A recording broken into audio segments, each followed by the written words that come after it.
1971년 7월의 어느 무더운 여름밤, 파키스탄의 수도 이슬라마바드입니다. 세계를 뒤흔들 가장 은밀하고도 대담한 작전이 막을 올리고 있었습니다. 미국의 국가안보보좌관 헨리 키신저가 갑작스러운 복통을 호소하며 파키스탄의 서늘한 산장으로 휴양을 떠났다는 공식 발표가 전 세계 타전에 올랐습니다. 며칠 동안 언론의 눈을 피해 휴식을 취한다는 완벽한 알리바이였습니다. 하지만 그 시각, 산장에서 안정을 취해야 할 그는 어둠이 짙게 깔린 이슬라마바드 공항의 외진 활주로에 서 있었습니다. 새벽 3시 반, 파키스탄 국제항공 소속 보잉 여객기 한 대가 조용히 엔진을 켜고 이륙을 준비합니다. 승객은 단 4명의 미국인. 목적지는 당시 미국 지도상에 외교적으로 존재하지 않던 적국의 심장부.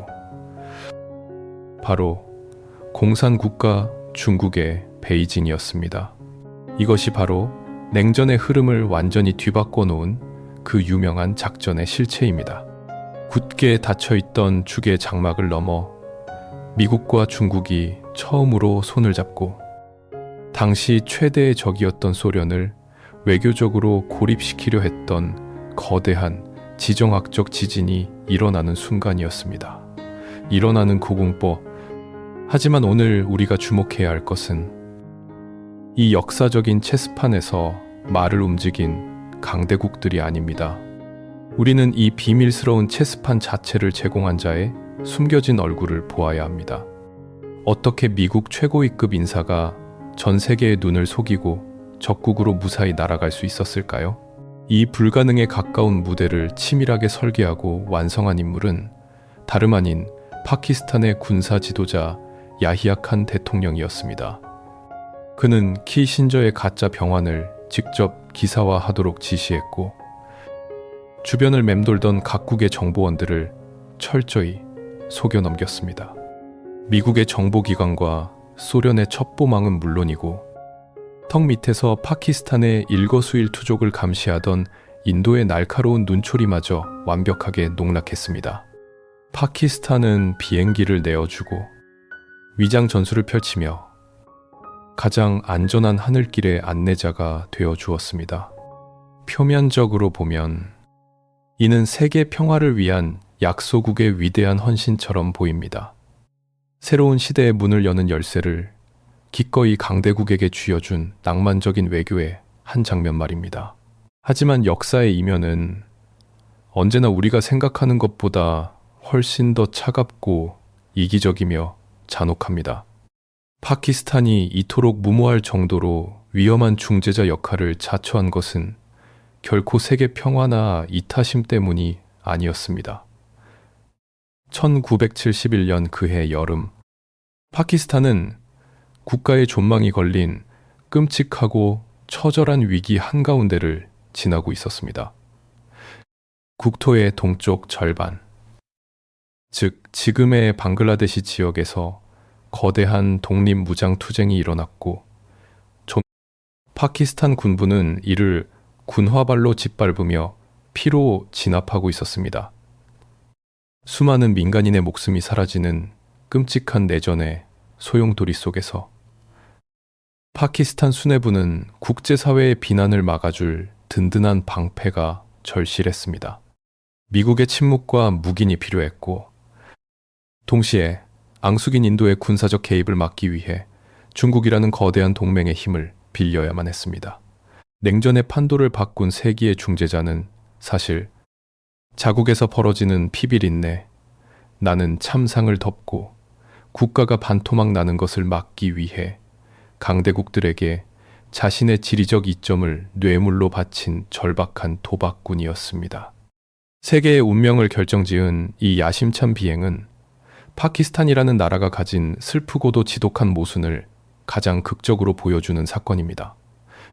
국가는 무너져 내리고 사람들은 죽어가고 있지만 오직 그들이 서 있는 땅의 위치 하나만으로 세계의 심장부를 쥐락펴락할 수 있다는 기이한 권력의 역설입니다. 결과적으로 1971년에 이 대담한 도박은 절반의 성공을 거두었습니다. 워싱턴과 베이징은 파키스탄이 만들어준 다리를 건너 화해했고, 파키스탄 권력자들의 혈관 속에는 매우 위험하고도 영구적인 인식의 씨앗이 깊숙이 심어졌습니다. 그들은 자신들의 가장 훌륭한 무기가 풍부한 천연 자원이나 막강한 경제력이 아니라 초강대국들이 결코 무시할 수 없는 이 척박한 땅의 위치, 그 자체라는 사실을 뼈저리게 깨달았습니다. 자신들의 불안정함을 무기 삼아 강대국을 협박하고 영토를 팔아 생존을 연장하는 위태로운 줄타기가 바로 이 밤의 활주로에서 시작된 것입니다. 하지만 여기서 우리는 한 가지 깊은 의문을 가져야 합니다. 그토록 교활하고 영리해 보이는 파키스탄의 지도자들은 왜 스스로를 강대국의 장기말로 전락시키는 극단적인 선택을 이어갈 수밖에 없었을까요? 그들이 이토록 절박하게 자신의 지리를 팔아치워야만 했던 진짜 이유는 지도의 권력 때문만은 아닙니다. 그것을 온전히 이해하기 위해서는 파키스탄의 등 뒤에 서서 매일 밤 그들의 숨통을 조여오는 거대하고도 공포스러운 죽음의 그림자를 먼저 마주해야만 합니다. 세계 지도를 넓게 펼쳐놓고 그 중심을 유심히 들여다보시길 바랍니다. 유라시아 대륙의 가장 역동적이고 동시에 가장 위험한 단층선이 교차하는 곳, 바로 파키스탄이 자리 잡고 있습니다. 동쪽으로는 영원한 숙적이자 떠오르는 거인인 인도가 버티고 서 있습니다. 서쪽으로는 제국들의 무덤이라 불리는 혼돈의 땅, 아프가니스탄과 복잡한 지정학적 뇌관을 품은 이란이 위치해 있죠. 북쪽으로는 끝없는 야망을 품고 팽창하는 초강대국 중국과 맞닿아 있으며, 남쪽으로는 전 세계 에너지의 심장부인 중동으로 곧장 이어지는 아라비아해의 따뜻한 물결이 출렁입니다. 이 숨막히는 이웃들을 둘러보십시오. 이것은 단순한 국가들의 나열이 아닙니다. 세계에서 가장 치명적인 이해관계들이 정면으로 충돌하는 십자로 그 자체입니다. 국가의 힘은 보통 어디에서 올까요? 어떤 나라는 땅속에서 뿜어져 나오는 검은 황금, 석유를 통해 막대한 부와 권력을 움켜댑니다. 어떤 나라는 압도적인 기술력이나 광활하고 비옥한 영토로 세계를 선도하죠. 그렇다면 파키스탄은 무엇을 가졌을까요? 안타깝게도 이 땅에는 세상을 호령할 만한 풍부한 천연 자원도, 혁신적인 최첨단 산업 단지도 존재하지 않았습니다. 하지만 지정학의 냉혹한 세계에서 눈에 보이는 자원이 없는 국가는 자신들이 가진 유일한 무기를 극대화하는 법을 배웁니다. 그것은 바로 우리가 어디에 위치해 있는가라는 지리적 사실, 그 자체를 가장 비싼 상품으로 내다 파는 것입니다. 이를 지대 추구 국가라는 우아한 학술적 용어로 포장하기도 하지만, 현실의 서늘한 언어로는 그저 지도 위의 자리를 임대해주고 먹고 사는 나라라는 뜻입니다. 여기서 우리는 파키스탄이 보여주는 지정학의 가장 기이하고 역설적인 진실 하나를 마주하게 됩니다. 강대국들이 이 나라에 천문학적인 돈을 쏟아붓고 끊임없이 구애하는 이유는 파키스탄이 풍요롭고 매력적인 시장이기 때문이 결코 아닙니다. 진실은 완전히 정반대의 곳을 가리킵니다. 파키스탄의 진정한 자산은 지리적 이점 그 자체를 넘어선 바로 우리가 무너지면 너희도 무사하지 못할 것이라는 끔찍한 잠재적 위협입니다.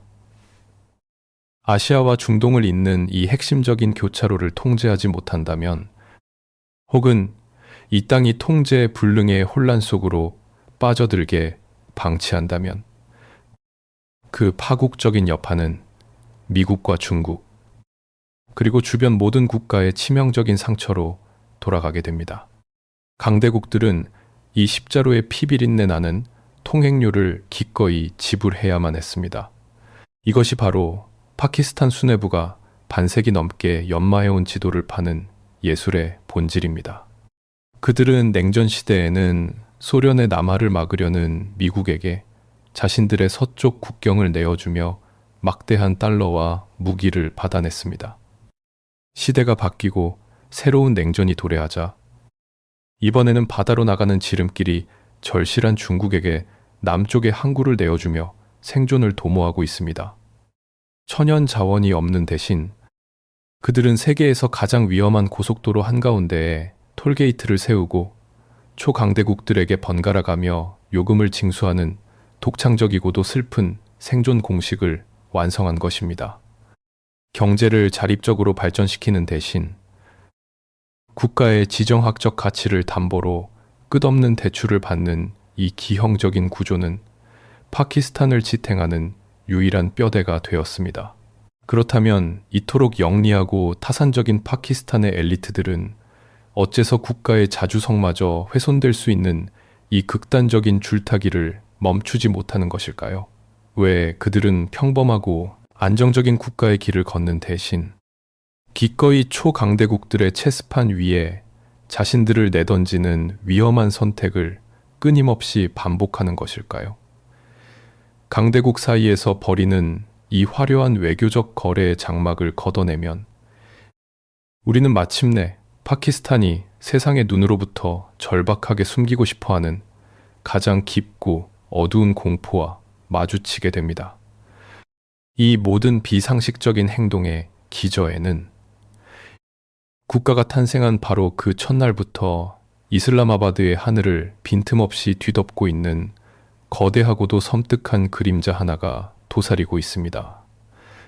파키스탄이라는 국가의 영혼을 제대로 이해하기 위해서는 이 나라가 탄생하던 1947년의 피비린내, 나는 여름으로 거슬러 올라가야 합니다. 영국이 물러가며 인도 아대륙을 두 개로 쪼개 놓았을 때 그것은 단순한 국경선의 획정이 아니었습니다. 수백만 명의 난민이 교차 이동하며 끔찍한 학살과 증오가 땅을 붉게 물들인 원을 부론칭하고 상황와지고 세계 역사상 가장 잔혹한 이혼이었습니다. 이 분단의 트라우마는 파키스탄이라는 신생국가의 심장부에 영원히 지워지지 않는 공포를 새겨 넣었습니다. 거대하고 압도적인 체급의 인도가 언제든 자신들을 다시 집어삼켜 지도 위에서 지워버릴지도 모른다는 뼛속 깊은 생존의 공포 말입니다. 이 공포는 단순한 피해 망상이 아니었습니다. 제1장에서 이야기했던 1971년의 사건을 떠올려 보십시오. 파키스탄은 인도의 군사적 개입으로 인해 국토의 절반이자 인구의 과반을 차지하던 동파키스탄을 영영 잃고 말았습니다. 지금의 방글라데시가 피를 흘리며 떨어져 나가는 과정을 뼈저리게 지켜보면서 파키스탄 수뇌부의 뇌리에는 하나의 절대적인 진리가 각인되었습니다. 이 스스로를 지킬 힘이 없으면 국가는 언제든 반토막이 날 수 있고 궁극적으로는 멸망할 수밖에 없다는 서늘한 현실이었습니다. 이 지독한 생존의 위협은 파키스탄의 정치와 사회 구조를 전 세계 어디에서도 찾아보기 힘든 기형적인 형태로 뒤틀어 놓았습니다. 흔히들 정상적인 국가란 통치권을 가진 정부가 있고 그 정부의 엄격한 통제 아래 군대가 존재하는 것이라고 생각합니다. 하지만 파키스탄은 다릅니다. 이렇게 이 나라는 국가가 군대를 소유한 것이 아니라 군대가 국가를 소유하고 있는 거대한 병영과도 같습니다. 인도의 위협으로부터 나라를 지켜야 한다는 절대적인 명분 앞에서 이 파키스탄 군부는 국가의 모든 부와 권력 그리고 핵심적인 외교 정책을 독점했습니다. 그들이 미국의 영토를 내어주고 막대한 달러를 받아온 것도 국가의 살림이 거덜나는 상황에서도 엄청난 군사비를 쏟아부은 것도, 결국은 단 하나의 맹목적인 목표를 향해 있었습니다. 바로 인도의 팽창을 막고 파키스탄의 명주를 연장하는 것입니다. 이러한 극단적인 생존 본능의 결정체가 바로 파키스탄의 핵무기입니다. 우리는 보통 국가가 핵을 개발하는 이유를 세계 무대에서의 패권 장악이나 강대국으로의 도약에서 찾으려 합니다. 그러나 파키스탄의 핵무기 개발 역사는 결이 다릅니다. 그것은 아시아를 제패하겠다는 거창한 야망의 산물이 아니라 벼랑 끝에 몰린 약자가 선택한 마지막 자폭 스위치에 가깝습니다.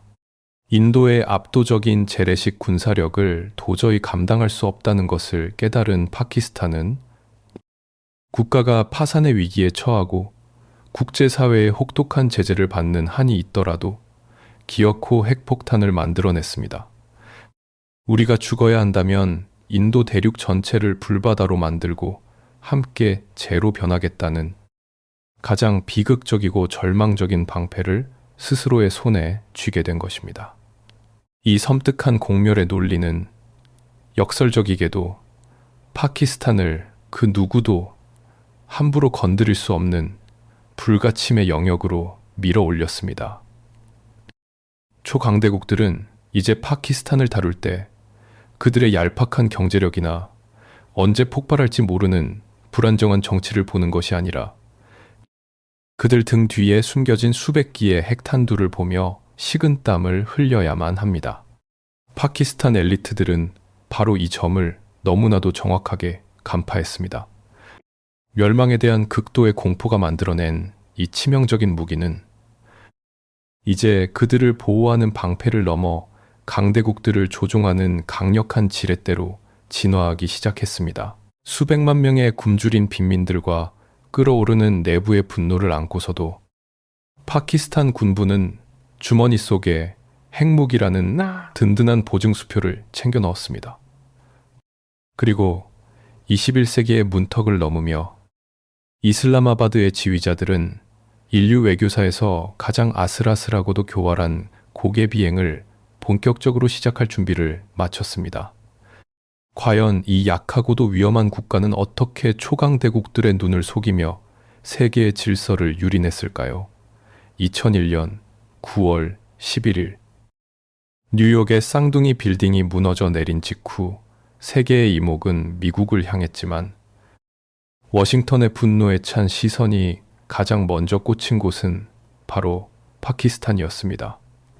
최근은 그 분노한 미국의 권력자들은 이슬라마바드를 향해 우리와 함께 할 것인지 아니면 테러리스트들과 함께 폭격의 잿더미가 될 것인지 양자택일하라는 최후 통첩을 날렸습니다.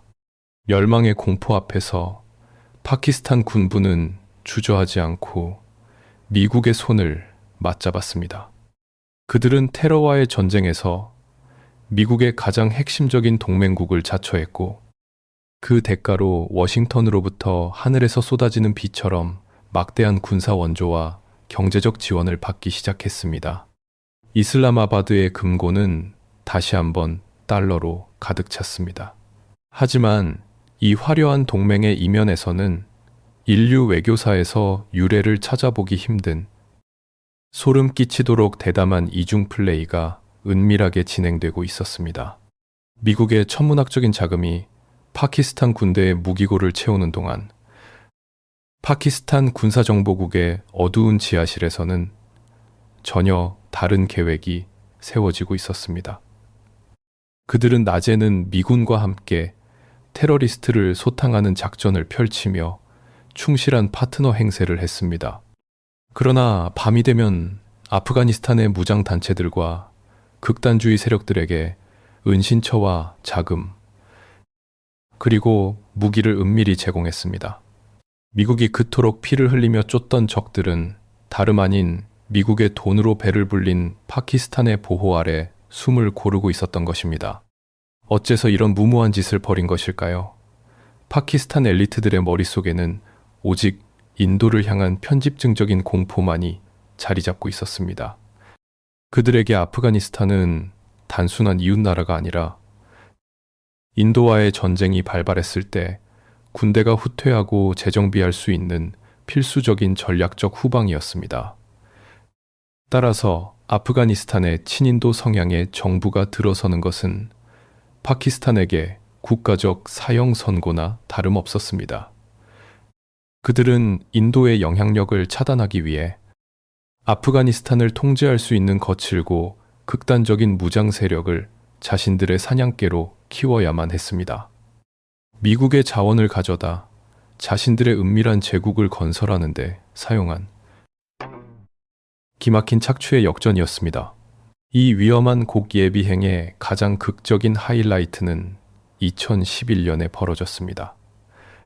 미국이 10년 넘게 추적해온 세계 최악의 수배자 오사마 빈 라덴이 마침내 은신처에서 사살되었습니다. 그런데 그 장소는 깊은 첩첩산 중의 동굴이 아니었습니다. 파키스탄의 수도 이슬라마바드에서 불과 수십 킬로미터 떨어진 파키스탄 최고의 육군 사관학교가 뻔히 내려다 보이는 고급 주택가 아보타바드였습니다. 파키스탄 수뇌부의 코앞에서 어쩌면 그들의 묵인과 비호 아래 세계 최악의 테러리스트가 평화롭게 살아가고 있었다는 이 충격적인 사실은 미국 사회를 경악하게 만들었습니다. 이쯤 되면 미국이 분노하여 파키스탄을 지도상에서 완전히 고립시키거나 끔찍한 보복을 가하는 것이 상식일 것입니다. 하지만 역사는 상식대로 흘러가지 않습니다. 워싱턴의 권력자들은 파키스탄이 자신들을 기만했다는 사실을 뼈저리게 깨달았음에도 불구하고 그들의 목줄을 완전히 끊어버릴 수는 없었습니다. 아프가니스탄에 주둔한 수만 명의 미군을 먹여 살리기 위한 무기와 식량, 연료의 거대한 보급로가 파키스탄의 카라치 항구와 도로를 통과해야만 했기 때문입니다. 파키스탄은 바로 그 사실을 정확히 알고 있었습니다. 미국은 파키스탄을 혐오했지만 파키스탄의 지리가 제공하는 숨통 없이는 전쟁을 수행할 수 없었습니다. 약자가 강자의 약점을 쥐고 흔든 아찔한 권력의 역설이었습니다. 수십 년 동안 파키스탄은 이런 식으로 두 세계 사이를 오가며 아슬아슬한 줄타기를 이어왔습니다. 강대국의 분노를 교묘하게 피하면서도 자신들의 이익을 극대화하는 이 기생적인 외교술은 파키스탄의 가장 위대한 생존 무기였습니다. 그러나 모든 화려한 서커스는 언젠가 막을 내리는 법입니다. 네비트, 마침내 미국이 기나긴 전쟁에 지쳐 아프가니스탄에서 서서히 발을 빼기 시작하면서 하늘에서 쏟아지던 달러의 비도 매정하게 멈춰버렸습니다. 생명줄이 끊어진 파키스탄은 깊은 재정적 절망의 뚝프로 빠져드는 듯 했습니다. 바로 그 절체절명의 순간, 메말라가는 이슬라마바드의 땅 위로 거대한 그림자 하나가 드리워졌습니다. 이번에는 서쪽에서 불어오는 달러의 바람이 아니었습니다. 동쪽의 거대한 용이 황금으로 엮은 화려한 화환을 들고 그들 앞에 나타난 것입니다. 인권도, 민주주의도 따지지 않겠다는 새로운 구원자의 등장. 과연 이 달콤한 제안은 파키스탄에게 진정한 축복이었을까요? 아니면 결코 벗어날 수 없는 황금빛 족쇄의 시작이었을까요? 미국이 아프가니스탄이라는 길고 쓰라린 수렁에서 마침내 발을 빼기로 결정했을 때 파키스탄의 심장부는 차갑게 얼어붙었습니다. 테러와의 전쟁이라는 명분 아래 하늘에서 눈먼 돈처럼 쏟아지던 수십억 달러의 원조가 하루아침에 끊겨버린 것입니다. 지리를 팔아 생존을 연장해온 국가에게 이는 단순한 재정 악화가 아니라 체제 붕괴를 의미하는 죽음의 선고와도 같았습니다. 빈 곳간을 바라보며 깊은 절망에 빠져 있던 이슬라마바드의 지도자들 앞에 이 세상 그 어떤 구원자보다도 거대하고 압도적인 그림자가 다가왔습니다.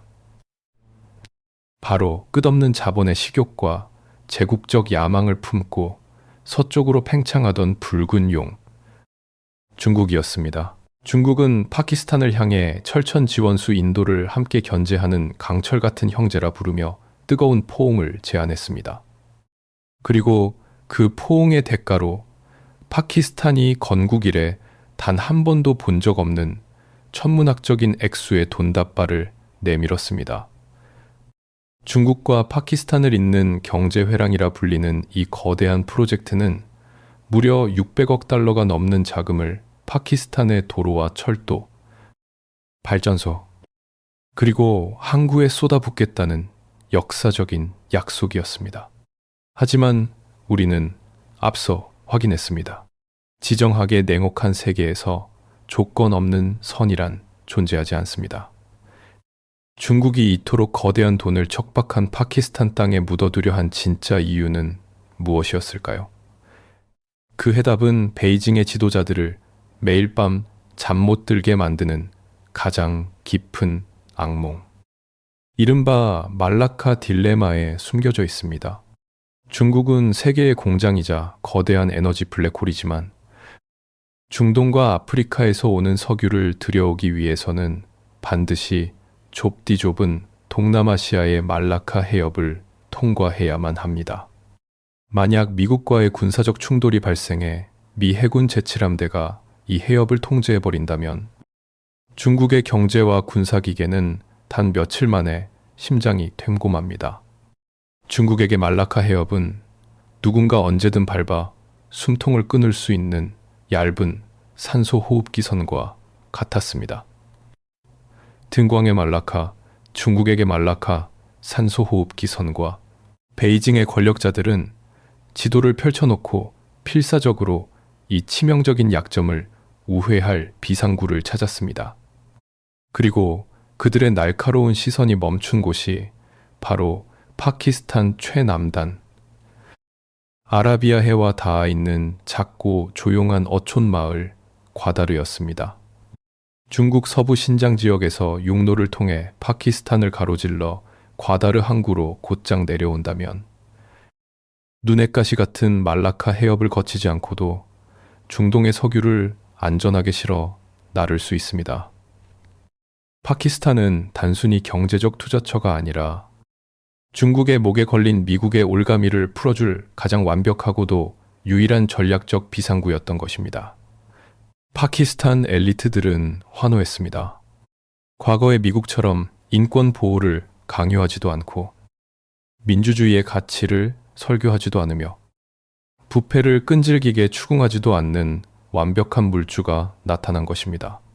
그들은 그저 자신들의 위치를 내어주는 것만으로 마침내 국가의 경제적 기적이 완성될 것이라 믿어 의심치 않았습니다. 파키스탄 전역에 걸쳐 고속도로가 뚫리고 거대한 송전탑이 세워지며 장밋빛 미래가 도래하는 듯 했습니다. 그들은 자신들의 지리적 가치가 마침내 역사상 최고의 가격에 팔렸다고 자부했습니다. 하지만 축배의 거품이 가라앉고 들이닥친 현실의 청구서는 너무나도 잔혹했습니다. 중국이 내민 돈은 과거 미국이 안겨주던 무상 원조나 관대한 지원금이 결코 아니었습니다. 그것은 살인적인 고금리가 매겨진 냉혹한 상업 차관이었습니다. 게다가 건설 프로젝트의 과실조차 파키스탄 국민들에게 돌아가지 않았습니다. 중국은 자국의 자재를 가져오고 자국의 노동자들을 대거 데려와 인프라를 건설한 뒤 그 막대한 빚을 고스란히 파키스탄 정부의 장부에 떠넘겼습니다.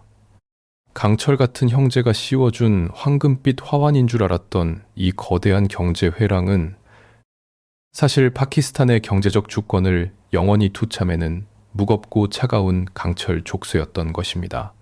자신들의 영리한 외교수를 맹신했던 파키스탄은 어느새 헤어나올 수 없는 거대한 부채의 가운데에 빠져 있었습니다. 그리고 2024년을 지나 2026년이라는 현재의 시간표에 다다랐을 때 이 빚더미는 단순한 경제 지표의 하락을 넘어 국가 공동체 전체를 산산조각 내는 끔찍한 파멸의 뇌관으로 변모하기 시작합니다. 빚더미는 영원한 번영을 약속했던 이 아시아의 비상구에서 과연 무슨 끔찍한 비극이 싹트고 있었던 것일까요? 시간의 10분 바늘을 빠르게 돌려 우리가 숨쉬고 있는 현재, 즉 2024년에서 2026년 사이에 잔혹한 현실로 들어와 보겠습니다. 파키스탄 전역을 황금빛으로 물들일 것만 같았던 중국의 거대한 경제 회랑 프로젝트는 차갑게 식어버렸습니다. 찬란했던 청사진이 찢겨나간 자리에는 앙상한 철골 구조물과 감당할 수 없는 천문학적인 부채의 산만이 남겨졌습니다. 파키스탄 엘리트들이 그토록 자랑하던 지정학적 마법은 더 이상 작동하지 않았습니다. 지리적 이점을 팔아치워 얻어낸 막대한 돈은 결코 서민들의 식탁 위를 채우는 따뜻한 빵으로 변하지 않았기 때문입니다. 국가의 부는 소수의 권력자들에게 독점되었고 그 청구서만이 고스란히 평범한 사람들의 구분 등 위로 쏟아져 내렸습니다. 2024년 2월 파키스탄은 국가의 운명을 결정지을 거대한 총선을 치렀습니다. 하지만 그것은 민주주의의 축제가 아니라 끔찍한 분열과 혼돈을 확인하는 처참한 도가니였습니다. 국민적인 지지를 받던 전직 총리 임란칸은 군부의 눈밖에 나며 투옥되는 신세가 되었지만 그의 강력한 정치적 유령은 옥살이를 하면서도 파키스탄 전역을 거세게 뒤흔들었습니다.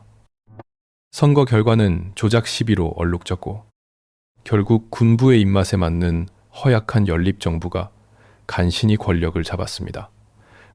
그러나 그들에게 국정을 온전히 장악할 동력은 이미 상실된 상태였습니다. 주요 도시의 거리에는 불타는 타이어의 매연이 짙게 깔렸고 무장한 군대와 절망에 빠진 시위대가 매일같이 유혈 충돌을 빚는 내전 직전의 아수라장이 국토를 뒤덮었습니다. 정치가 처참하게 무너지자 경제는 곧바로 날개 없는 자유낙하를 시작했습니다. 국가의 비상금인 외환보유고는 완전히 바닥을 드러내어 필수적인 의약품이나 에너지조차 외부에서 수입할 수 없는 마비 상태에 이르렀습니다. 물가 상승률은 한때 30%를 훌쩍 넘기며 평범한 국민들의 숨통을 무자비하게 끊어놓았습니다. 어제 샀던 쌀과 밀가루의 가격이 오늘 2배, 3배로 뛰는 지옥 같은 일상 속에서 서민들에게 국경 너머의 인도나 미국의 거창한 세계 전략 같은 이야기는 배부른 소리에 불과했습니다. 당장 내일 아이들에게 먹일 끼니를 구하지 못해 거리를 헤매는 극단의 빈곤이 전 국토를 유령처럼 배회했습니다. 새로운 빚을 내어 기존의 이자를 갚는 처참한 악순환의 굴레 속에서 중국이 지어주겠다던 화려한 항구와 최첨단 발전소들은 가동을 멈춘 채 사막의 모래바람 속에서 녹슬어가고 있었습니다. 바로 이 지점에서 파키스탄 역사상 가장 충격적이고도 서늘한 인식의 전환이 일어납니다. 반세기가 넘는 기나긴 시간 동안 오직 국경 밖만 바라보며 미국을 교묘하게 속이고 중국의 막대한 자본을 끌어들이고 인도의 군사적 침공만을 두려워했던 군부 엘리트들. 그들은 마침내 자신들의 등 뒤에서 가장 깊은 내부에서 벌어지고 있는 끔찍한 진실을 마주하게 되었습니다. 자신들의 생존을 진정으로 위협하는 치명적인 적은 국경 너머에 굳건히 진을 치고 있는 인도의 100만 대군이 아니었습니다. 무능한 지도자와 썩어빠진 부패 체제에 극도로 분노하여 언제 폭발할지 모르는 2억 4천만 명의 굶주린 자국민들이야말로 파키스탄의 국가 권력 자체를 근본적으로 무너뜨릴 수 있는 가장 공포스럽고 거대한 적이라는 사실을 뒤늦게 깨달은 것입니다. 세계 지도 위에서 아무리 훌륭한 지정학적 위치를 점유하고 있다 한들 그것은 굶주린 자들의 이글거리는 분노를 결코 잠재울 수 없었습니다. 국가체제의 붕괴가 초읽기에 들어간 듯한 이 숨막히는 긴장감 속에서 벼랑 끝으로 내몰린 사람들의 끓어오르는 분노는 마침내 아주 위험하고도 폭력적인 분출구를 찾기 시작했습니다. 무장한 자국 군부의 서슬퍼런 총칼 앞에서는 정면으로 저항하기 어려웠던 그들의 붉어진 눈동자가 서서히 다른 곳을 향해 번뜩이기 시작한 것입니다. 그 분노 어린 시선이 멈춘 곳은 바로 자신들의 척박한 땅을 마음대로 헤집어 놓고 엄청난 빚의 굴레만 떠안긴 채 자신들만의 이득을 챙겨가고 있는 막강한 이방인들이었습니다. 중국의 달러가 파키스탄의 영원한 구원이 될 줄 알았던 이 슬픈 대지 위로 이제는 국가 간의 외교를 넘어선 전혀 다른 끔찍한 피해 복수극이 서서히 막을 올리려 하고 있었습니다. 파키스탄 민중의 끓어오르는 분노는 마침내 가장 약한 고리를 향해 폭발하기 시작했습니다. 그들의 분노가 향한 곳은 이슬라마바드의 부패한 관료들만이 아니었습니다. 자신들의 척박한 땅을 파헤치고 항구를 차지했으며 그럼에도 불구하고 단 하나의 일자리나 빵 한 조각 내어주지 않은 이방인들. 바로 중국인들을 향해 끔찍한 원한의 칼날을 겨누기 시작한 것입니다. 새로운 실크로드라는 거창한 이름으로 포장되었던 중국 파키스탄 경제 회랑은 이제 가장 위험하고 피비린내 나는 표적으로 전락했습니다.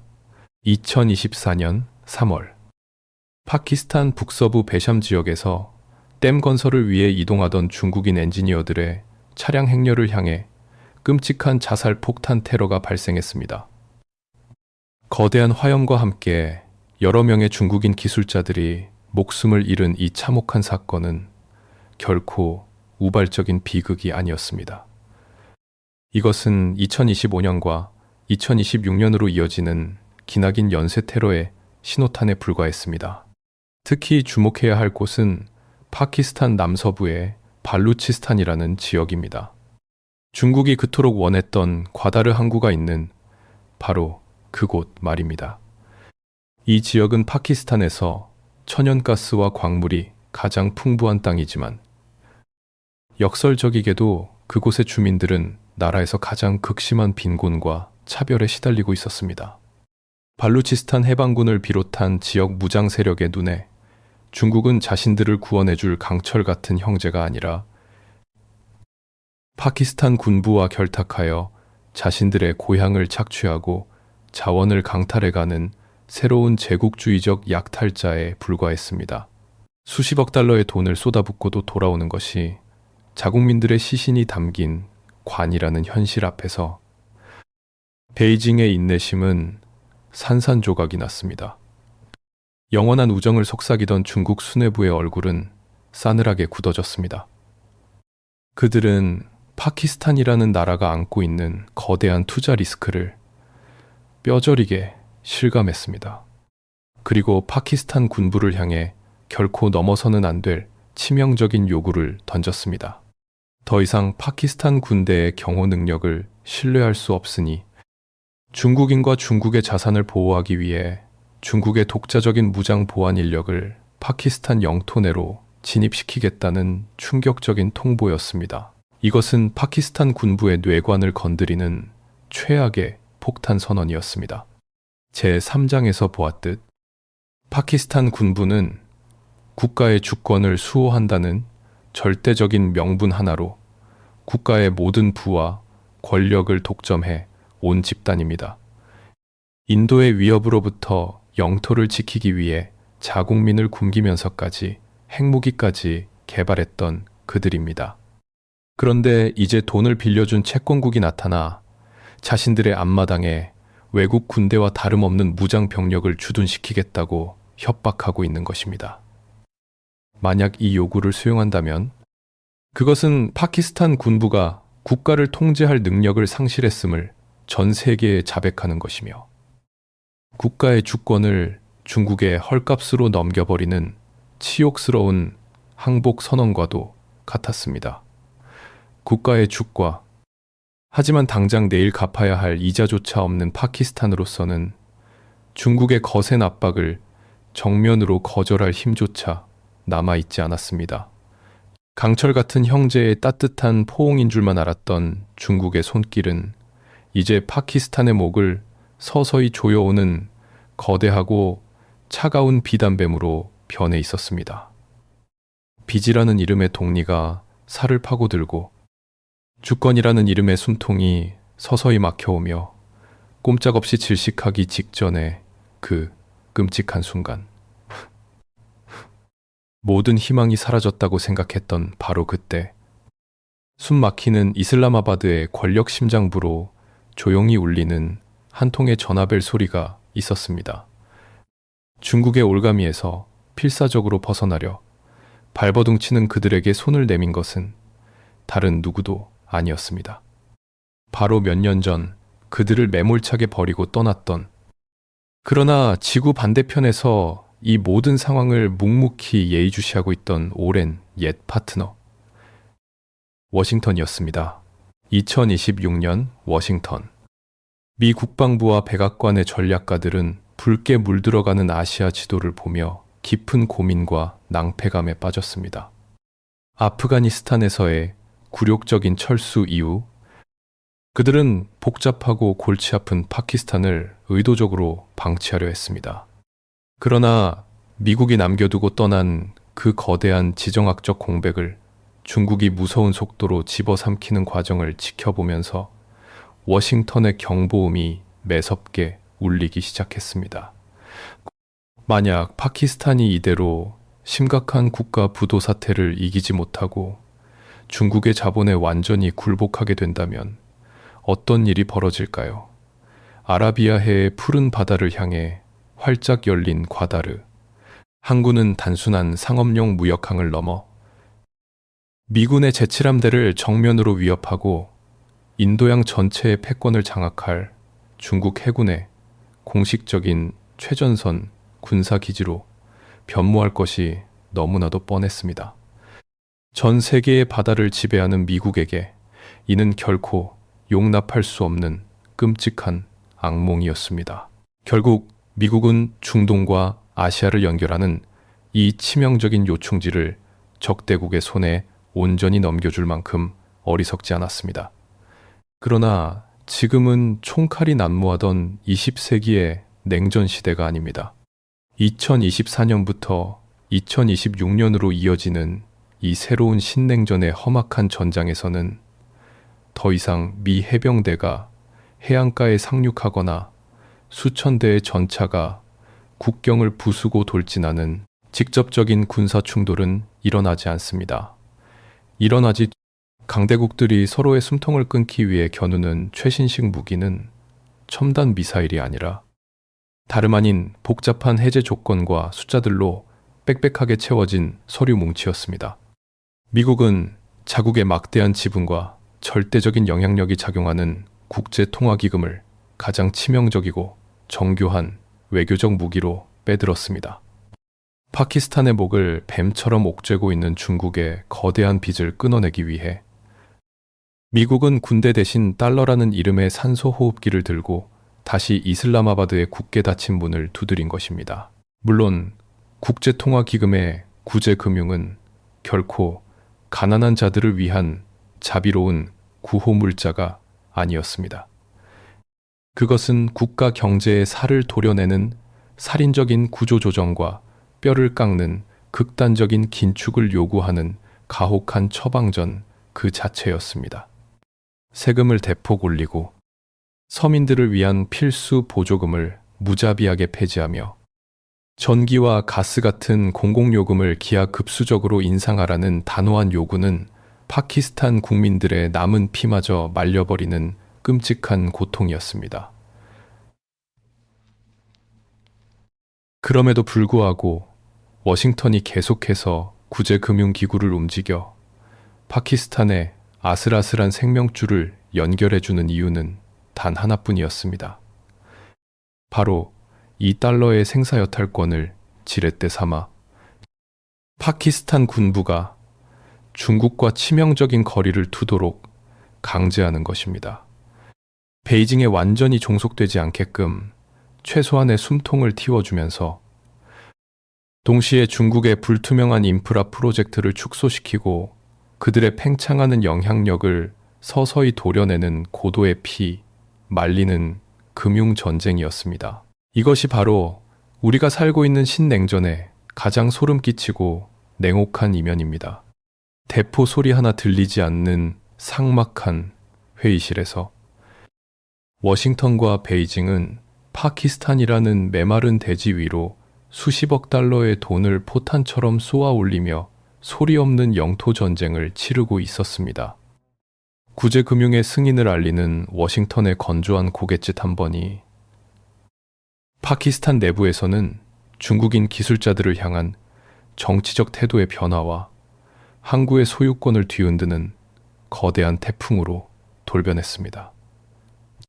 파키스탄의 권력자들은 살기 위해 달러를 구걸하며 중국의 심기를 건드리고 다시 중국의 엄청난 빚을 갚기 위해 서방 세계의 고개를 숙여야만 하는 참담하고 끝없는 쳇바퀴에 갇혀버렸습니다. 한때 지리를 팔아 세계를 호령한다고 믿었던 그들의 영리함은 가장 지독한 올가미가 되어 그들의 목을 조르고 있었습니다. 반세기 전인 1971년 파키스탄은 미국과 중국이라는 두 철천 지원수 사이에서 훌륭한 다리를 놓으며 역사의 물줄기를 바꾸는 거대한 중재자 역할을 해냈습니다. 그리고 2026년 오늘 그들은 다시 한번 워싱턴과 베이징이라는 거인들 사이의 좁은 틈바구니에 위태롭게 서 있습니다. 겉보기에는 과거의 그 화려했던 줄타기 고개가 완벽하게 부활한 것처럼 보일지도 모릅니다. 하지만 이번 무대의 성격은 과거와는 근본적으로 다릅니다.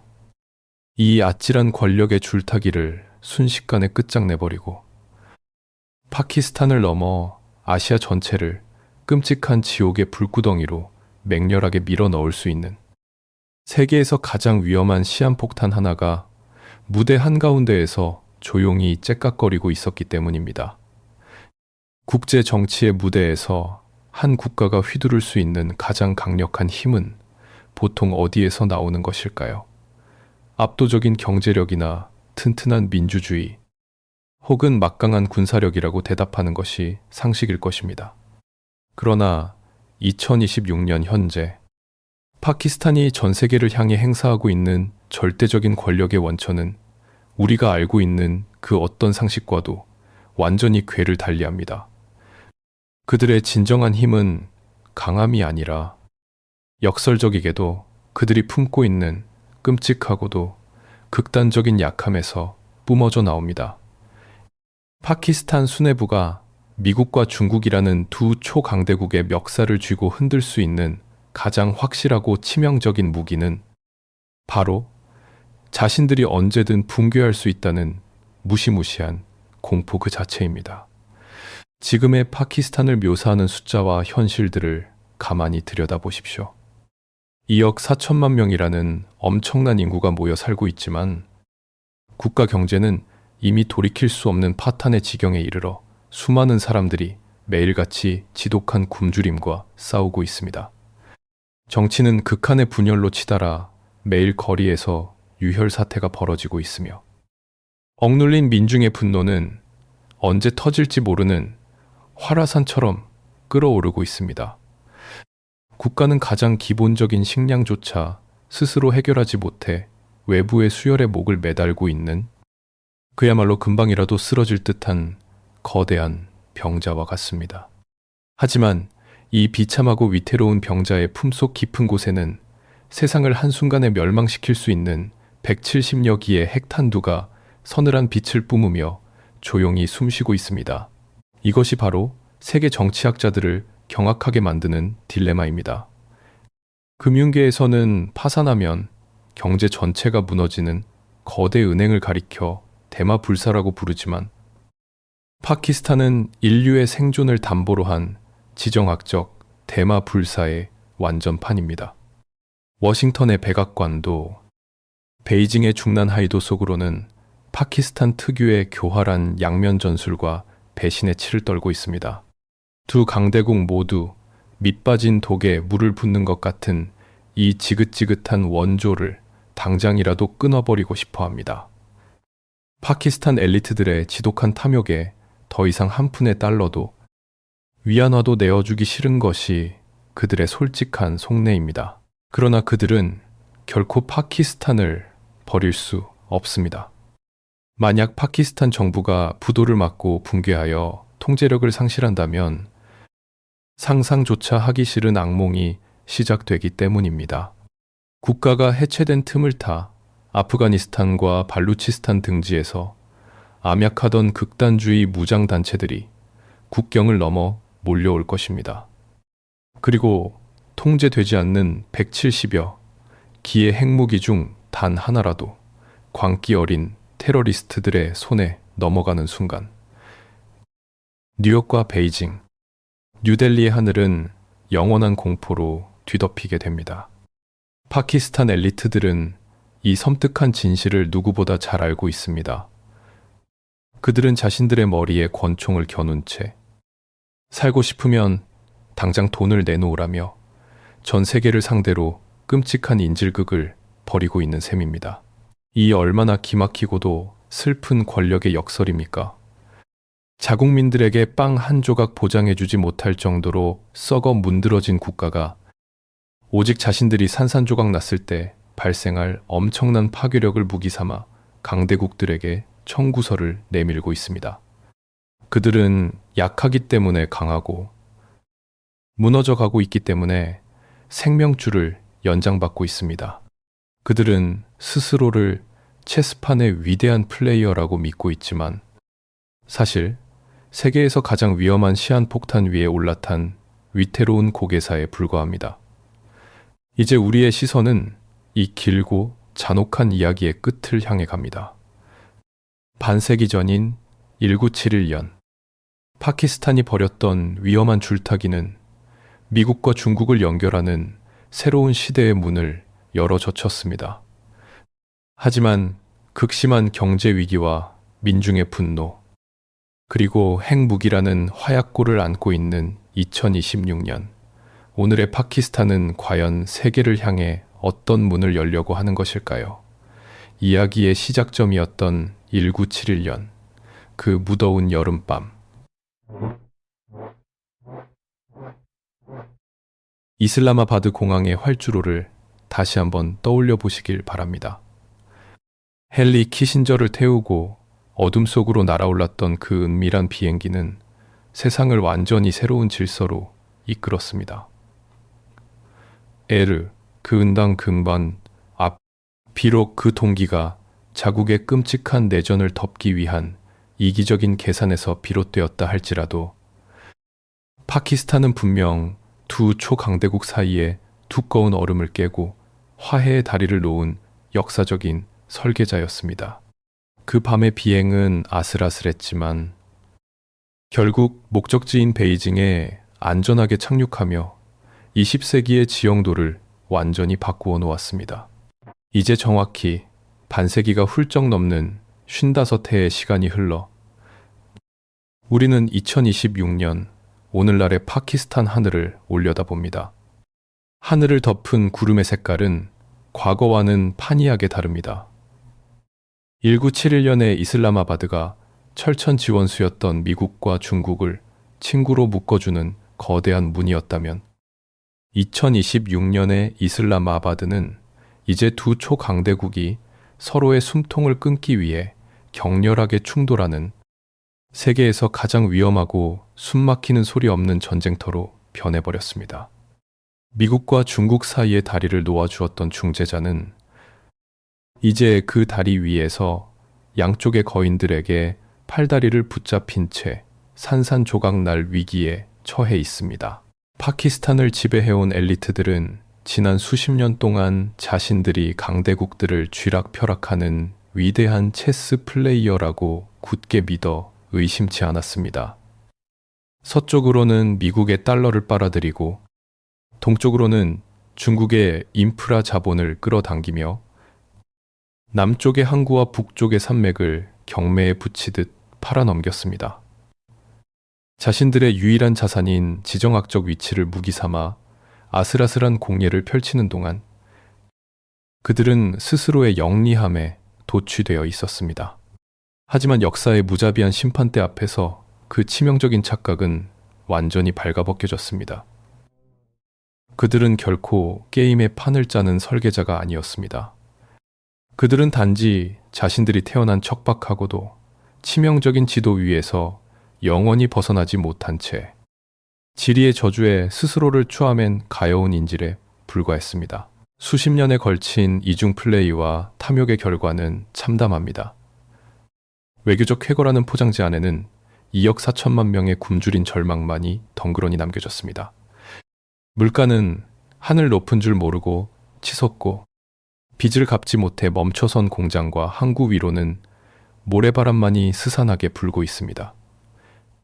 길거리에서는 매일같이 분노한 군중들이 타이어를 불태우며 부패한 권력을 향해 돌을 던지고 발루치스탄의 붉은 계곡에서는 이방인들을 향한 피비린내 나는 테러가 끊이지 않습니다.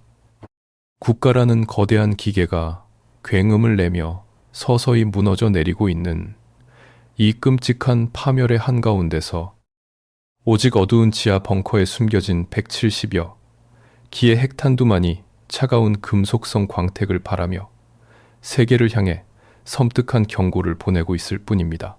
유명한 격언처럼 역사는 결코 똑같이 반복되지 않지만 때로는 소름 끼치도록 비슷한 운율로 노래합니다. 파키스탄은 다시 한번 세계사의 가장 결정적인 갈림길.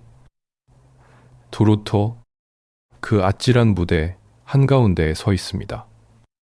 1971년의 그 역사적인 비행은 무사히 착륙하여 새로운 시대의 희망찬 여명을 알렸습니다. 그렇다면 2026년, 엄청난 인플레이션과 폭동의 먹구름, 이른 폭동의 먹구름, 그리고 미국과 중국이라는 거인들의 피 말리는 암투 속으로 날아오른 이 위험천만한 비행은 과연 어떤 결말을 맞이하게 될까요? 이번 비행의 조종대는 이미 고장난 지 오래이며 연료는 바닥을 향해 가고 있습니다. 만약 이 거대하고 위태로운 비행기가 결국 활주로를 찾지 못하고 캄캄한 어둠 속으로 추락해버린다면 그것은 단순한 한 국가의 비극으로 끝나지 않을 것입니다. 파키스탄의 추락은 곧 통제 불능의 핵무기와 거대한 난민의 물결, 그리고 강대국들의 군사적 충돌을 아시아 대륙 전체로 번지게 하는 21세기 최악의 지정학적 대폭발을 의미하기 때문입니다. 인도의 유령을 피하려다 스스로 세계의 유령이 되어버린 나라. 파키스탄. 반세기 전 세계를 하나로 연결했던 그들은 이제 이 세상을 산산조각 낼 마지막 뇌관을 쥔 채 째깍거리는 시간의 끝자락을 걷고 있습니다.